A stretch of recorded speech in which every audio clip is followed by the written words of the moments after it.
Welcome back everyone to another Marvel Daily Snap video. Today we're doing something new. It was actually asked for by one of my friends and someone who watches my content. They asked me, hey, there's not a lot of content out there in video form regarding card reviews and things like that, how to play certain cards, especially pool 3 cards.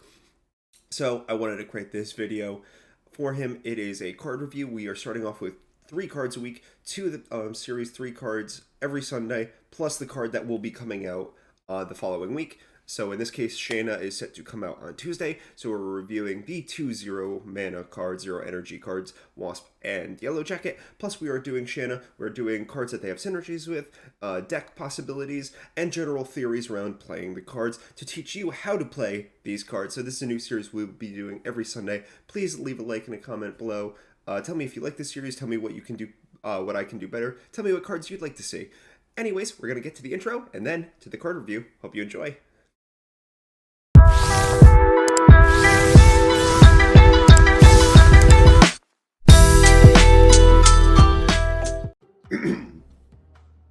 Alright everyone, welcome back to another Marvel Daily Snap video. My name is Gem Machine Esquire, and today we are doing a card review. I was actually speaking to a few people who watch the video. And it goes to show you that I really do take feedback seriously. There are some things we're working on with the channel, so today we're not doing a gameplay video. I thought on Sundays we'd actually have a new type of video come out, and that is card reviews. There are a lot of card reviews in the Marvel Snap community, specifically coming out with like cards that aren't released yet and things like that. I actually want to take a different approach. We are going to do one card every Sunday that has not been released and try to cover the new cards as they come out that way. But before that, I thought we would take a minute and review cards that actually are already out, specifically Pool 3 cards. But let me know in the comments below if you want me to review another card that's not Pool 3, if anyone has any questions. Or, like, how do I play this card? What decks is this card good in? And those are the type of questions we're going to be trying to answer today about synergies, deck building, and how to use specific cards, when to play them, and anything else I can give you as an Infinite player, any advice that I can give you guys. So we're just actually going to go in order. We're going to cover 2 cards today that are released and 1 card that's not. We're going to start with Wasp. It's a 0/1. So very unique stat line in Marvel Snap. There are only 2 cards that have 0 cost. Yellow Jacket and Wasp, both recovering today. Now, obviously Marvel Snap is a game that you are constrained by your energy usage. So having a card that costs 0 is very, very effective and very, very powerful. That's why this card is restrained by only having 1 power. So, you want to think, especially when deck building, what cards does this go with? What are the synergies here? And hopefully, if my editing is better than last time, below me you'll see the decks that you want to build this in. Specifically, there are 2 cards that Yellow Jacket works amazing with. The first one is Patriot. Wasp does not have an ability. You can see below the card right here. Cards that have abilities have text here. Wasp just says my secret power is that I get things done. So Patriot actually buffs Wasp. Now it is a 0 cost, so Khazar does not buff it. But Blue Marvel will. Obviously Blue Marvel buffs all cards, and of course Mystique if it's copying Blue Marvel, or Patriot. So a very common play is getting Patriot and Mystique on the field early, and on turn 6 playing something like maybe Dr. Doom, who the 2 Doom bots are on reveal, and also being able to play the Wasp. The Wasp with a Patriot and a Mystique bonus. Let's say you have just that. Let's say you couldn't get Blue Marvel out, but you have Patriot and Mystique. That means this becomes a 0/5 card. The 2 Doom bots that you're playing will be 9s. So you'll be able to, on that final turn, 5 from Wasp, 5 from Doom, and 9 for the 2 Doom bots, or 9 and 9, so 18. So that is a lot of power you can put, and a lot of unexpected power, because most people expect the Doom, but they don't expect you to be able to play something else like the Wasp. So that's a very common play line. If you can't get it off there, you can play Wasp whenever you want, because it costs 0 mana, making it, again, very, very powerful. The second deck that Wasp goes into and is very powerful is Lockjaw. The reason it's very powerful with Lockjaw is you want to start cycling with Lockjaw as soon as you can. If you draw a Lockjaw in your opening hand, or by turn 3, you can play Lockjaw on turn 3, plus Wasp immediately. That does 2 things. One, it gets you a free draw, maybe into one of your bigger cost cards if you're running a Lockjaw Big Boys deck, or if you can play Thor on 3, Lockjaw Wasp on 4, you can possibly draw into Mjolnir. So very powerful there. Additionally, if you redraw Wasp either naturally or with a Jane Foster, you get another free Lockjaw cycle. So you don't actually have to waste cards that maybe you want to use and play onto the field. You don't have to waste them cycling with Lockjaw. Also, since Wasp is free, it doesn't preclude you from playing anything else that turn. Wasp is very great for Lockjaw cycles. Very powerful deck. You can play Lockjaw without Wasp. However, a Wasp definitely makes that deck far, far stronger and far, far more reliable, which is kind of the key to Wasp. She actually doesn't make the Patriot deck, she doesn't make the Lockjaw deck, but she does make them far more consistent, and that is sort of the point for Wasps. As a 0 cost card, Wasp makes everything just a little bit powerful, just a little more consistent, and you can play her at any time, and that is what makes Wasp a very powerful card. Now you may be saying to yourself, well, if Wasp is so good, Yellow Jacket must be twice as good, because Yellow Jacket cost 0 also, but has 2 power. As you'll see below, Yellow Jacket doesn't have a ton of synergies. Yellow Jacket is not good in the Lockjaw deck. Well, he's okay in the Lockjaw deck. Before I got Wasp, I did run Yellow Jacket in my Lockjaw deck, because he runs a similar purpose as Wasp, as you can play him. He goes through the deck for free, and he can pull out one of your big boys. The problem with Yellow Jacket is he has an effect. On reveal, afflict your other cards with -1 power at this location. If you play Yellow Jacket and there are 2 cards at that location, he's essentially a 0/0 because he takes away 2 power from everything else, and he only gives 2 power. So Yellow Jacket is really only good to play in a lane by himself and a lane with Cosmo.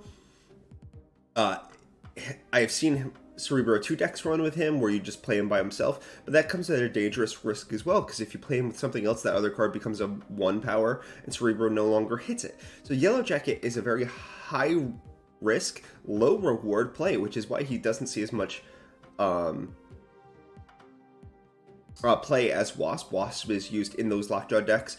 Yellow Jacket can't be used with Patriot. One interesting deck that I have seen Yellow Jacket used in is that Cerebro 2 deck that I was just talking about, but you tech in Luke Cage. Now, Luke Cage is a Series 4 card. It will be Series 3 soon. And what that does is it stops Yellow Jackets on reveal. If Luke Cage is on the board, or if you ever get Luke Cage on the field, because remember, his effect is ongoing, and it will retroactively give the power back to cards. If you can get him on the field, even if Yellow Jacket takes away the power from the rest of your Cerebro 2 deck, Luke Cage comes back onto the field, or comes onto the field, gives everyone back that 1 point. They become 2 Cerebro and maybe Mystique or whatever else you have in the field. Rebuffs those cards. It can be a lot of surprise power at the end, but besides that, I gotta say, Yellow Jacket just doesn't have a lot going on for him. Unfortunately, he's a 0 cost, which should make him very, very powerful, but just often he's not worth his on-reveal effect, which is a shame, because I think Yellow Jacket, I think this card could see a lot of play if he was fine-tuned a little bit. I think as a 0/3, it would make him a lot more interesting, because you could play him in situations where he only had 2 cards there, and you'd still get that 1 power bonus. But realistically speaking, I think he'd be a lot better if he was an ability-less card, and maybe you gave him some other, like, maybe not effect, but make him a 0/0 ability-less card. Or I don't know. I don't know how to fix this card, to be honest with you. The on-reveal, afflicting your other cards with -1 at this location, it's actually pretty bad. You think about cards like Typhoid Mary have a much worse effect, and you see her played, but only with things like 0, but you're not going to waste 0 on Yellow Jacket. Sauron, which is the new card, doesn't work on Yellow Jacket because he's not an ongoing card, unlike Typhoid Mary. So really, you only want to play Yellow Jacket if you have Luke Cage, or if he's the first card you put at a location, which is pretty limiting. So unfortunately, Yellow Jacket's a card we review. You'd think it'd be better than Wasp because of the stat line, but it just falls short because of that honorability. Now we're going to cut here and go to an upcoming card. And welcome back, everyone. We are now looking at the next card to come out. It should be coming out Monday or Tuesday. It is SHANNA, the She-Devil. Ooh, you can't see the She-Devil part, but that should be okay. We are using Marvel Snap Zone for this, so shout out to Marvel Snap Zone. Thank you so much.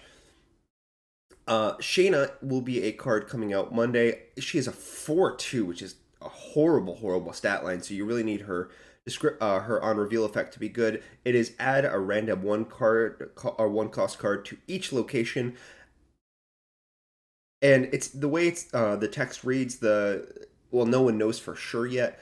The consensus amongst the community is that includes the location she is placed at, so it gives you 3 1-drops. So it clogs the board pretty heavily.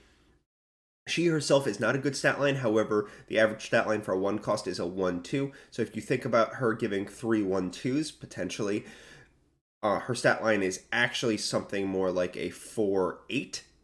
So that's not bad. That's actually in line with other 4-drops, right? The problem is it's random, so you don't know what 1-drop you're going to get. The 1-drops could backfire actually pretty heavily. Let's say you get Ebony Maw. That actually locks you out of playing out of one location now. It comes with the benefit of being 1/7, so that's pretty cool. But like if you're playing Shanna on curve, let's say you play her on turn 4, and you're locked out of a location and your deck isn't built around being able to get cards into that location, a lot of negative downside with this card actually. Things like Blade, if you don't want something from your hand discarded. So just the way the randomness of this card works, and the fact that those cards show up at the location, this is probably a turn 6 play.